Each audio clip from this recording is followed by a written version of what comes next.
Hello, my name is Mimi B. Rose, and I'm here to read chapter 1 of the prequel to my Shifter series. The prequel is called Love's Anchor, and it sets up a bit of the backstory and the love story of the parents of the pack that is the focus of my series, my Shifter series. The series is the Laurentian Mountain Clan. Love's Anchor is the prequel, and book 1 is Heart's Ease, and book 2 will be coming out in 2023. Looking forward to sharing it with you. So for now, we'll get started on chapter 1 of Love's Anchor.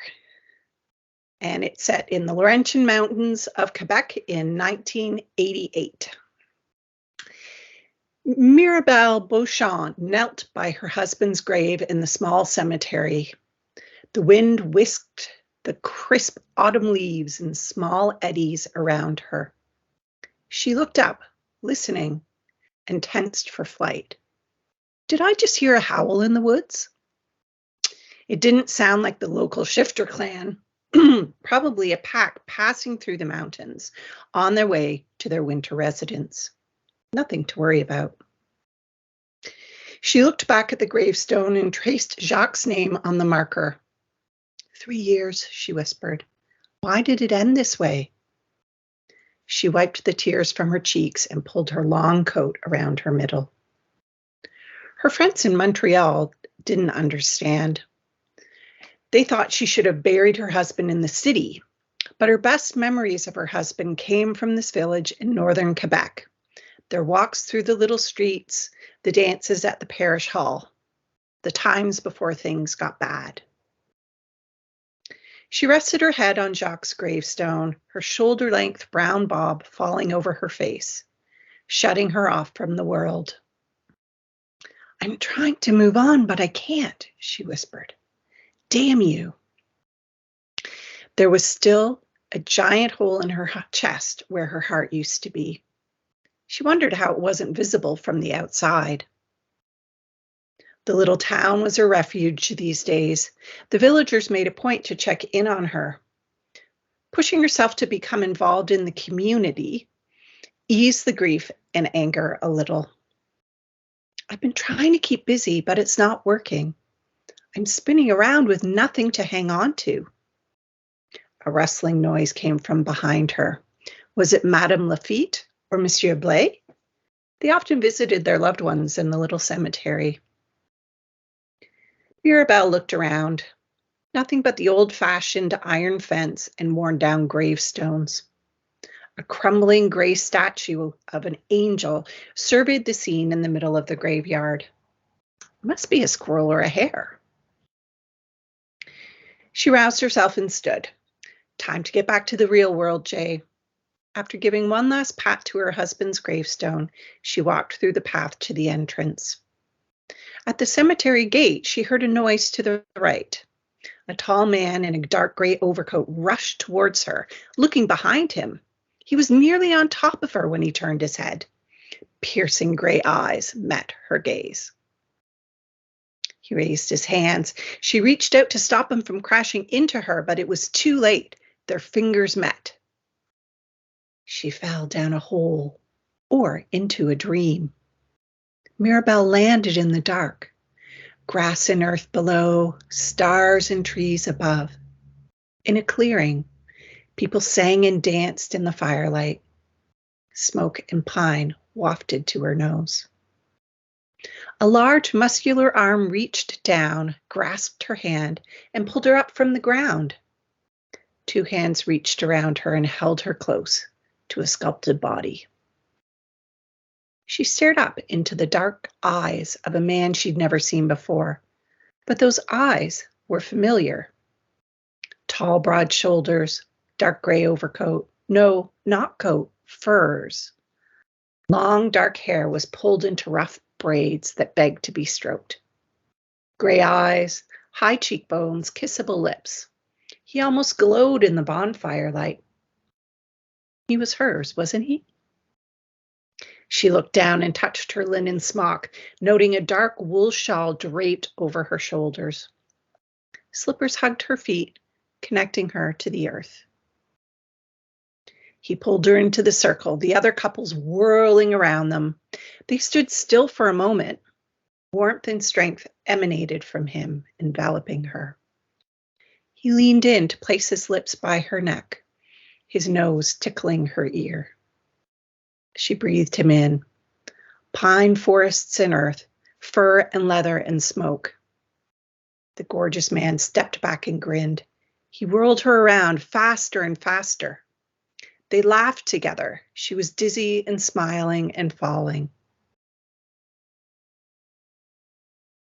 At the cemetery entrance, Mirabelle came to, the ground cold beneath her. A tall, handsome man held her head and shoulders. Backlit by the sun, his short dark hair set off a rugged face, high cheekbones and smooth olive skin. Hard, sinewy muscles flexed under his soft, tailored overcoat. Gray eyes held her gaze. She caught a hint of smoke and furs. She was groggy and lying down and staring, and she wanted to stay lying down with this man above her or under her or anywhere he wanted to be. What happened? She asked, reaching out towards his cheek. I bowled you over. I'm sorry, he said in a deep baritone, the sound rumbling through his chest. His eyes pinned her with his intense gaze. She resisted the urge to slip her arms around his shoulders. Are you all right? He asked, licking his lips. I don't know. She put her hands on either side of her on the ground. I was walking along and I didn't see you until it was too late. I thought I had a hold of you, but then you fell down. He tried to help her sit up. Who are you? She looked into his gray eyes and heard the echo of fiddles and laughing. They both froze, half awake, caught in a spell, searching for something that was already slipping away. When a wolf howled in the distance, the spell was broken. They both turned towards the tree line, which was several meters away. This man, this promise of firelight and forest and passion, frowned and shook his head, peering into the woods. His powerful hands squeezed her shoulders for a moment and let out a low growl. She tensed. Are you? She asked. Shifter? Wolf? He turned back to her, his eyes now glowing yellow. Her own wolf answered back, a low rumble from deep inside her. Yes. The vibrations met and coursed through both of them in waves. When he pushed her back on the ground, she reached up and pulled his face toward hers. She had never felt this magnetic pull for someone, not even Jacques. When she sought his mouth with hers, heat rippled through her body. Just as she melted into him, a crash sounded behind them. 6 wolves loped out of the woods, howling and chuffing as they approached the couple on the ground. The man sat back and shifted into a giant charcoal wolf. As Mirabelle transformed into her white wolf form, the pack circled around the two of them. The biggest of the attackers advanced, snarling at the charcoal wolf. The gray wolf snapped at the mud-colored fur, then pounced on the brown wolf. Mirabelle was distracted by 2 smaller wolves barking at her. She approached them, teeth bared and growling. Lunging forward, she snapped at the flanks of one, while she tried to push the other with her back legs. They rolled over her as she bit and clawed, anger rising within her. Her mother had kept her away from other shifters, but she had prepared Mirabelle to defend herself if needed. Mirabelle was not going to let these pups win. She bit an ear and scrambled until they whined and withdrew, panting. The gray wolf howled. His opponent was down, blood dripping from its hind legs. A couple of wolves answered his call, but they sounded far away. Were they on the other side of the small town? The brown wolf snarled and renewed their attack. She felt a sharp pain on her side. She kept fighting, but there were too many of them. The gray wolf appeared in front of her as another brown one advanced. He pushed the newcomer down and tore out his throat. It was vicious, but she only felt satisfaction seeing the blood gushing on the ground. Two gray wolves ran into the clearing to join the fight. Circling, they snapped at the attackers. When one brown wolf ran off, the grays pounced on the remaining wolves. They joined in the fight until their foes were wounded and had limped off into the woods. Mirabelle's heart was pounding. She had avoided shifters all her life. Why did they find her here, now? Am I in danger? She remembered her mother's stories of loup-garou, the French-Canadian werewolves. The original settlers in New France had spun fearful tales of outcasts turning to the devil and being punished by God. Shifters were sinners who needed punishment, like Eve and the curse of childbirth. She knew it wasn't true, but sometimes she felt she was being treated unfairly by the universe for something she didn't choose. She was woozy. Blood gushed from a slash on her flank. Shifting would heal the serious injuries. She sat down and concentrated, her bones and sinews transforming into human positions. It didn't hurt exactly, but it wasn't a pleasant experience. Back in her human form, Mirabelle knelt on the cold ground. Where had she left her clothes? The man who had fought with her against the other wolves appeared with his gray overcoat, gently wrapping it around her. She snuggled into it and started to shiver uncontrollably. "Who are you?" she asked. "Maxime," he said. "Your mate." She could have sworn she heard him say it, but his lips hadn't moved. "Let's have someone look at your wounds," he said. Maxime was shaken by the beautiful woman. Her hazel eyes stared right into his soul. She looked so small in his overcoat, but he had seen her courage in the confrontation. He checked her injuries before the medic arrived. She had blood and a scrape on her left side, but shifting had repaired most of the damage. "How are you?" he asked.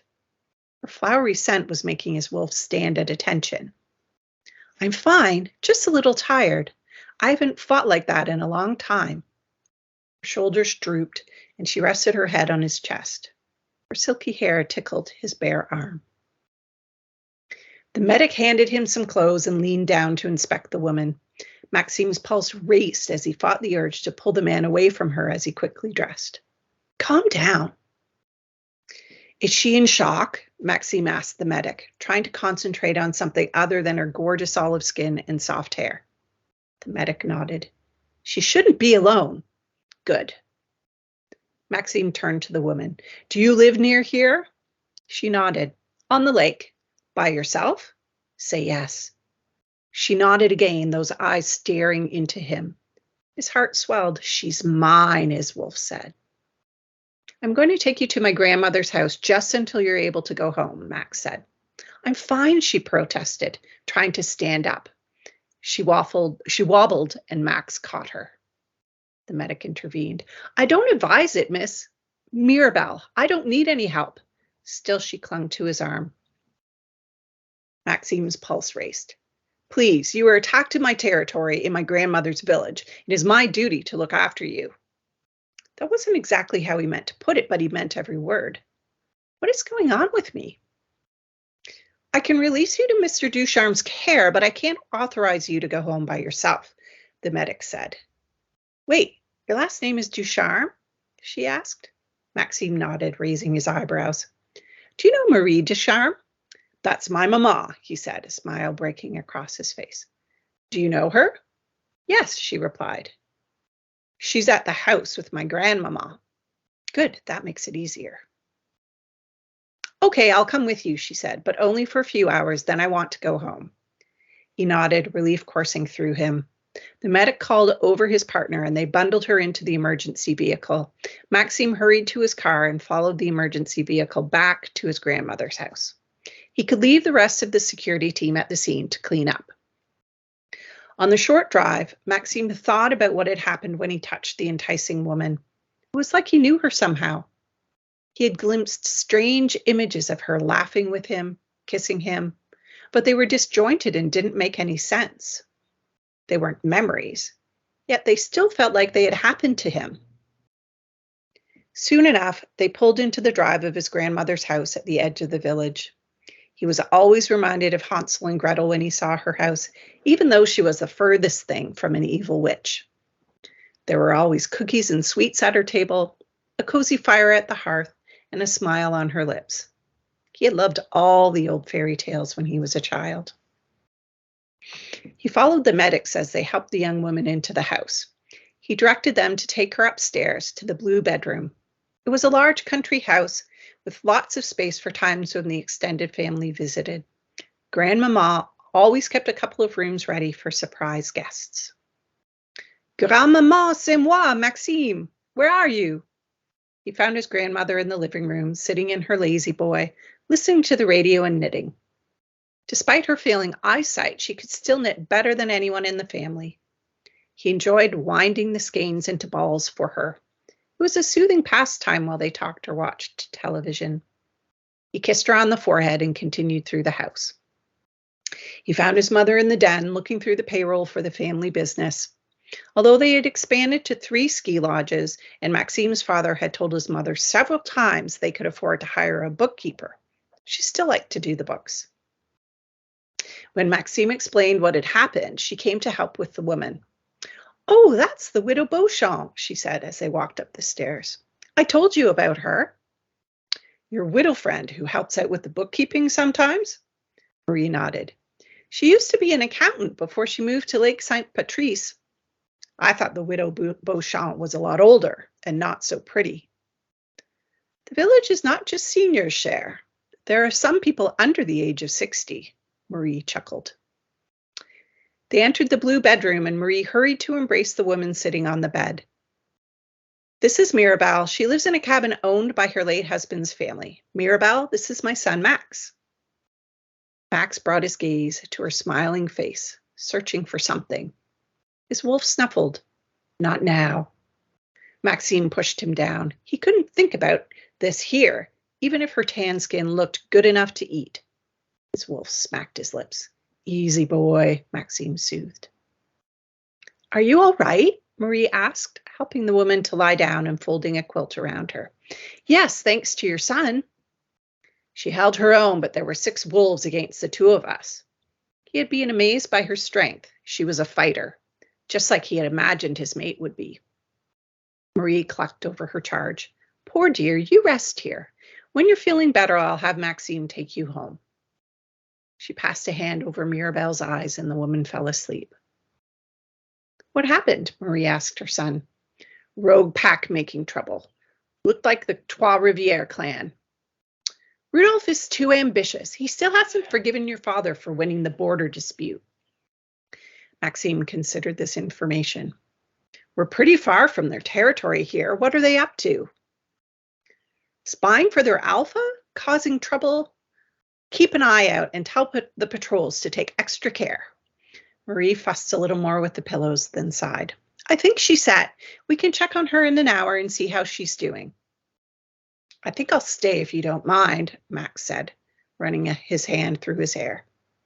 Though his body reacted powerfully to this woman, his mind was peaceful when he was near her. Marie looked at him, then at Mirabelle with a small smile. She patted his head and left, shutting the door quietly. His wolf poked his head up again. "Mate?" he whined. Maxime shook it off. He didn't have time for complications. His father had just made him lieutenant. They had to sort out their feud with the Trois-Rivières pack now that the border dispute had been resolved by the Council of the Clans. The neighboring clan and its power-hungry alpha, Rudolph, had been trying to encroach on the Laurentian clan's territory. Max's father, Robert, had tried to negotiate informally, but Rudolph refused. It had taken the council's ruling to get the Trois-Rivières clan to back down. He sighed, suddenly feeling bone weary. "Might as well take a few minutes to close my eyes. The world won't end."